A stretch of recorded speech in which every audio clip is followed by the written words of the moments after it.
राधे राधे। जय श्री कृष्णा। रेणु पाठक चैनल में आपका स्वागत है। श्रद्धालुओं को मोक्षदा एकादशी और गीता जयंती की हार्दिक शुभकामनाएं। प्रिय भक्तगणों, आज हम जिस पावन व्रत की महिमा सुनने जा रहे हैं वो है पावन मोक्षदा एकादशी। वो दिव्य तिथि जिसे देवताओं तक ने मोक्ष का द्वार कहा है।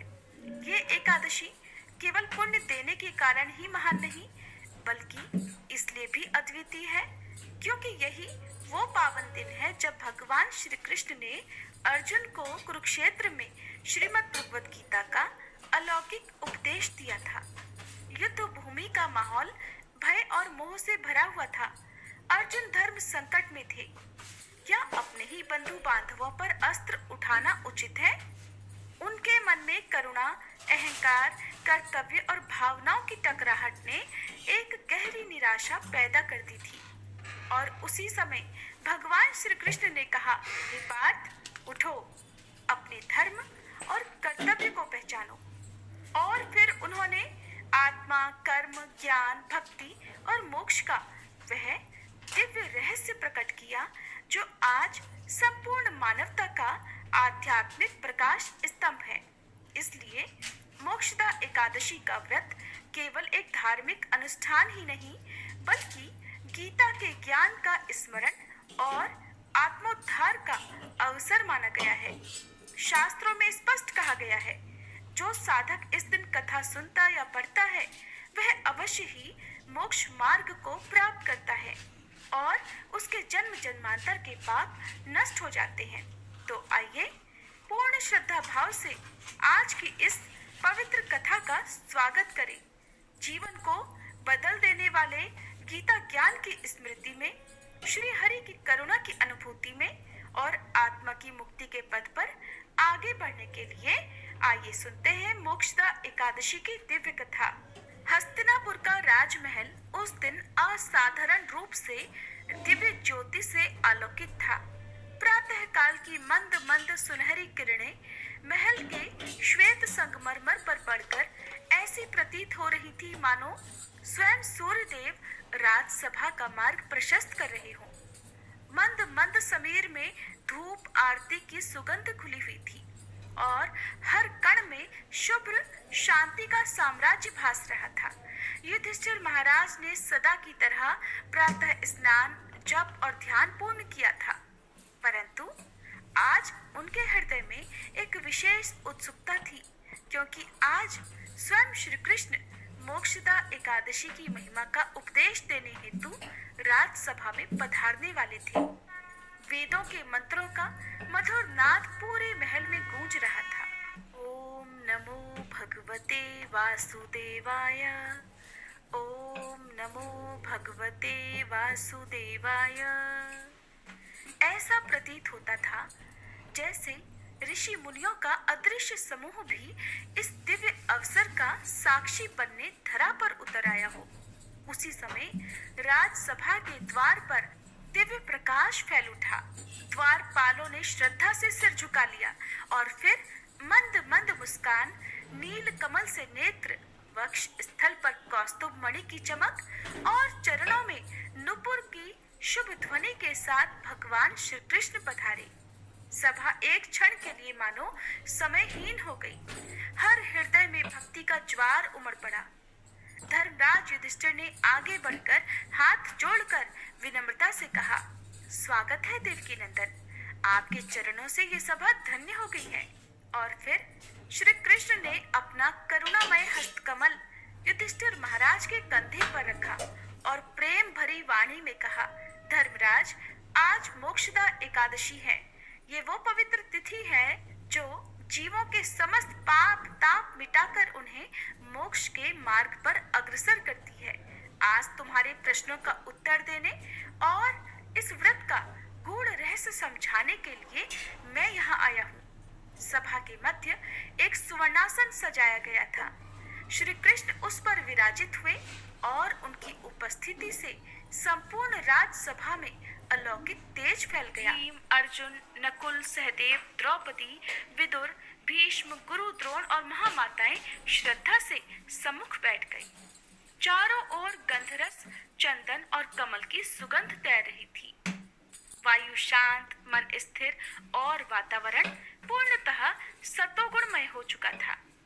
इसके बाद श्री कृष्ण ने सभा को निहारते हुए मधुर गंभीर वाणी में कहा, धर्मराज, जैसे मैंने कुरुक्षेत्र में अर्जुन को धर्म, कर्म और आत्मा का सत्य उपदेश देकर उसके संशय दूर किए थे, वैसे ही आज मैं मोक्ष की राह प्रशस्त करने वाली इस एकादशी का रहस्य प्रकट करूंगा। अब पूछो धर्मराज, तुम्हारे मन में क्या जिज्ञासा है? युधिष्ठिर महाराज बोले, देव देवेश्वर, मार्गशीर्ष मास के शुक्ल पक्ष में कौन सी एकादशी होती है और उसकी क्या विधि है तथा उसमें किस देवता का पूजन किया जाता है? स्वामिन, यह सब यथार्थ रूप से बताइए। तब भगवान श्री कृष्ण ने कहा, राजन, मार्गशीर्ष मास के शुक्ल पक्ष की एकादशी का मैं वर्णन करूंगा, जिसके श्रवण मात्र से ही वाजपेयी यज्ञ का फल मिलता है। उसका नाम मोक्षदा एकादशी है, जो सब पापों का अपहरण करने वाली है। राजन, उस दिन यत्न पूर्वक तुलसी की मंजरी तथा धूप दीप आदि से भगवान दामोदर का पूजन करना चाहिए। पूर्वोक्त विधि से ही दशमी और एकादशी के नियम का पालन करना उचित है। मोक्षदा एकादशी बड़े बड़े पातकों का नाश करने वाली है। उस दिन रात्रि में मेरी प्रसन्नता के लिए नृत्य, गीत और स्तुति के द्वारा जागरण करना चाहिए। जिसके पितर पापवश नीच योनि में पड़े हों, वे इस एकादशी का व्रत करके इसका पुण्यदान अपने पितरों को करें तो पितर मोक्ष को प्राप्त होते हैं। इसमें तनिक भी संदेह नहीं है। पूर्व समय की बात है, वैष्णवों से विभूषित परम रमणीय चंपक नगर में वैखानस नामक राजा रहते थे। वे अपनी प्रजा का पुत्र की तरह पालन करते थे। इस प्रकार राज्य करते हुए राजा ने एक दिन रात को स्वप्न में अपने पितरों को नीच योनि में पड़ा हुआ देखा।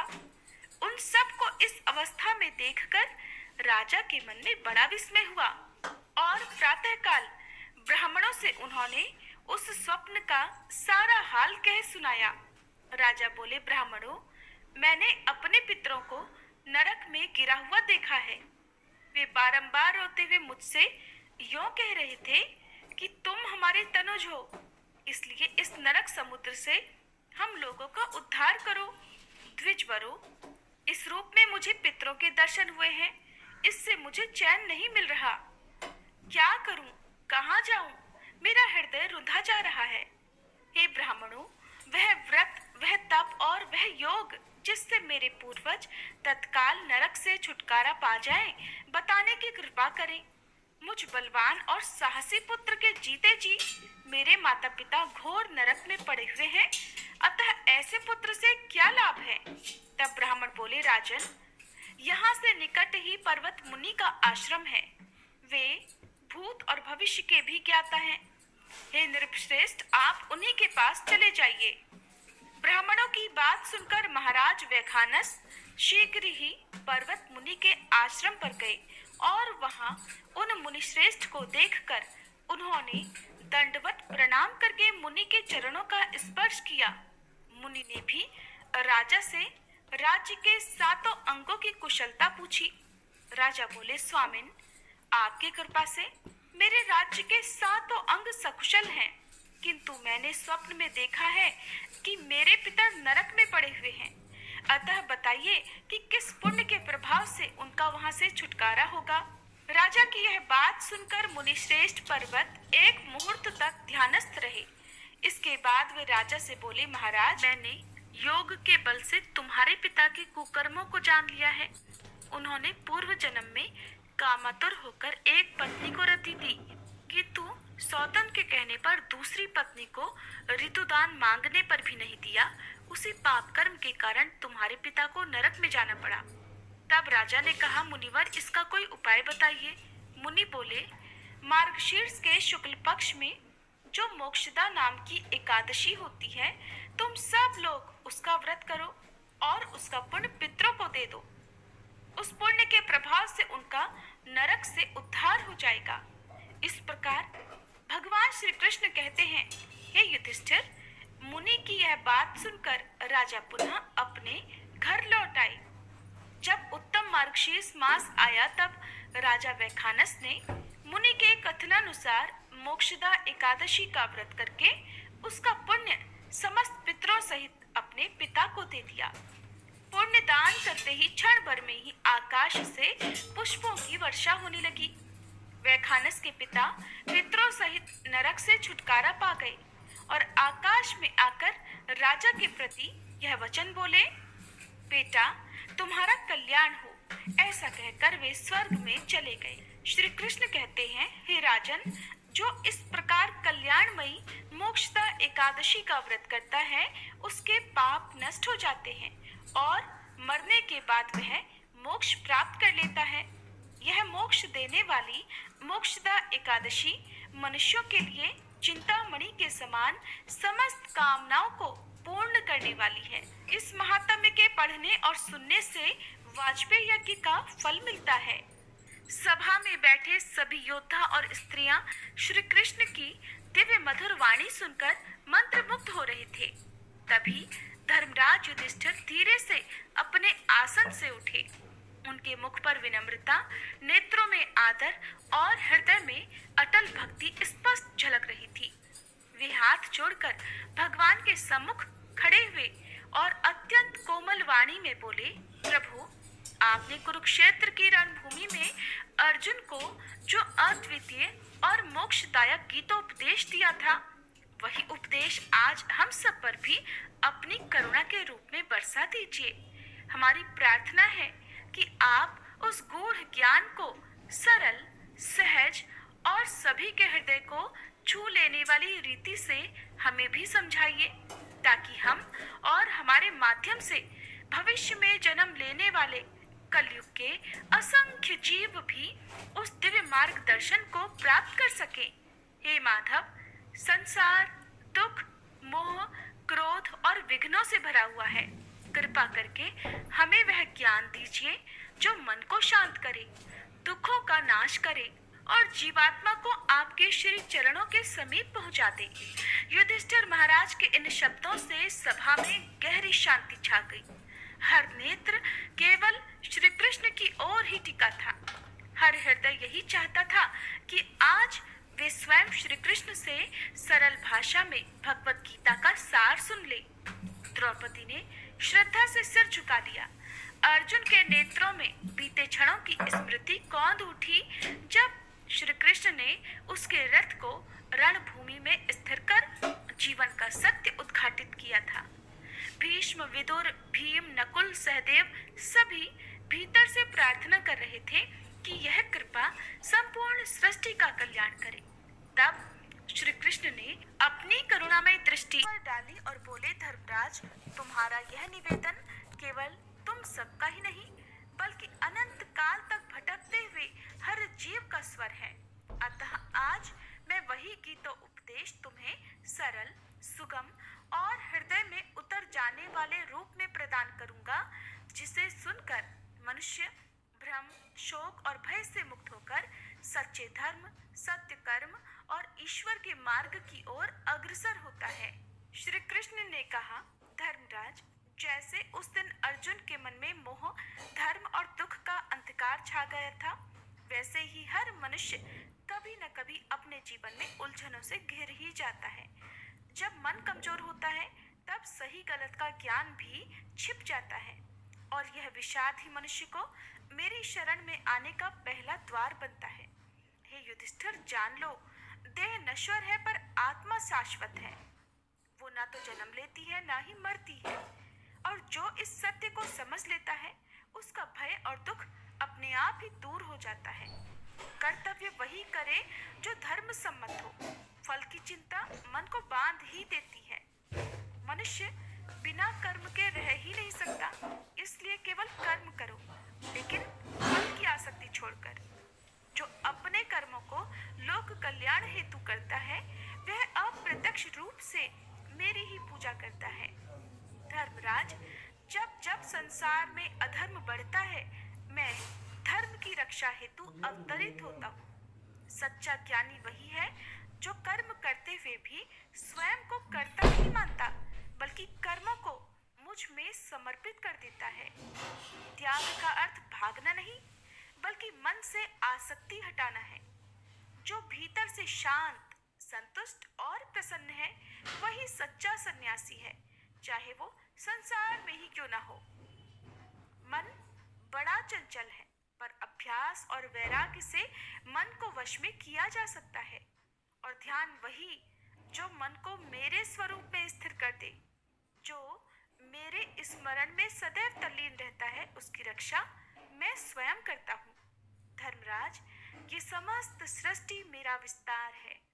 जो कुछ दिखता है वो सब मेरे ही रूप है। भक्ति और ज्ञान दोनों से मनुष्य मुझे प्राप्त कर सकता है। मरण के क्षण में जिसे भी स्मरण किया जाए, जीव उसी गति को प्राप्त करता है। इसलिए जीवन भर केवल और केवल मेरा नाम स्मरण करो, मैं मोक्ष का द्वार सरल कर दूंगा।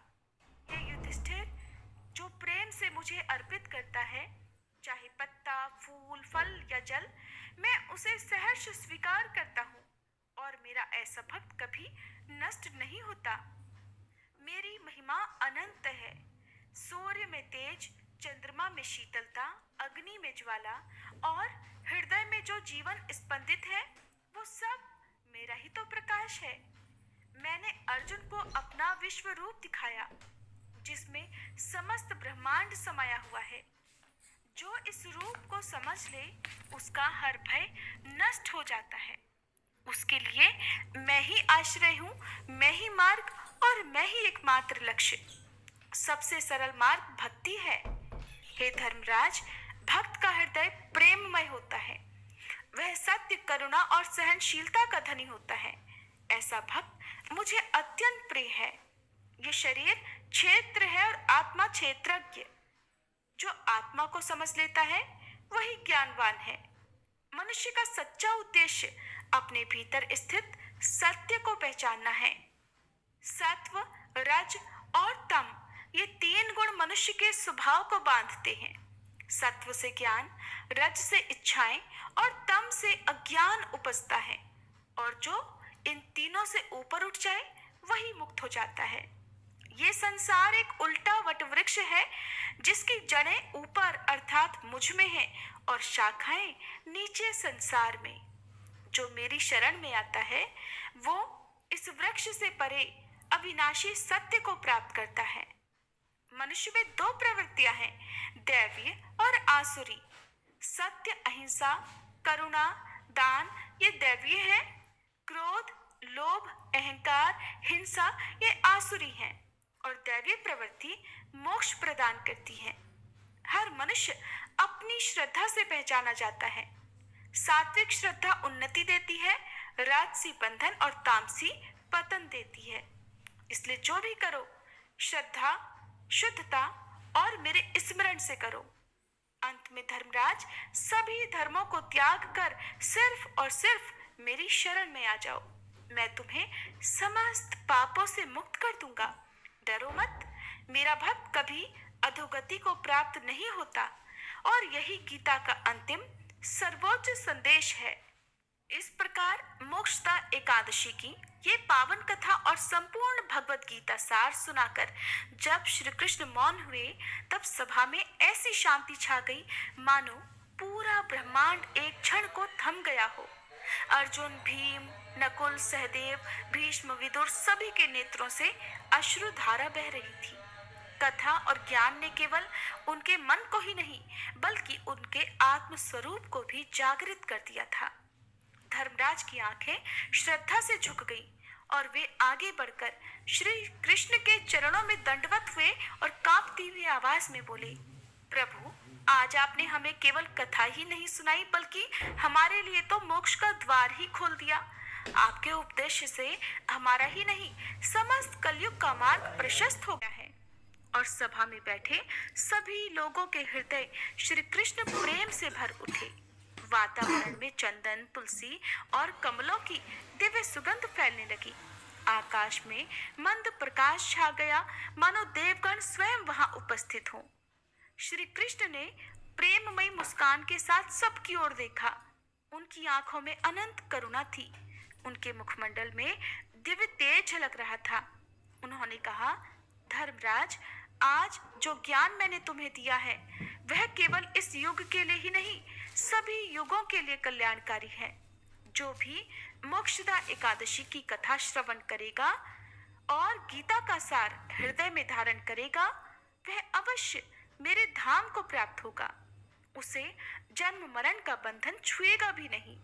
और जैसे ही उन्होंने अपना यह वाक्य पूरा किया, पूरी सभा में अलौकिक संगीत गूंज उठा। शंख की ध्वनि, वीणाओं की मधुर तान और दिव्यनाद, जिसने मानो हर आत्मा को हिला दिया हो। श्री कृष्ण ने अपने कर कमलों से युधिष्ठिर महाराज को उठाया, उनके मस्तक पर हाथ रखा और आशीष दिया। धर्मराज, तुम धर्म के स्तंभ हो।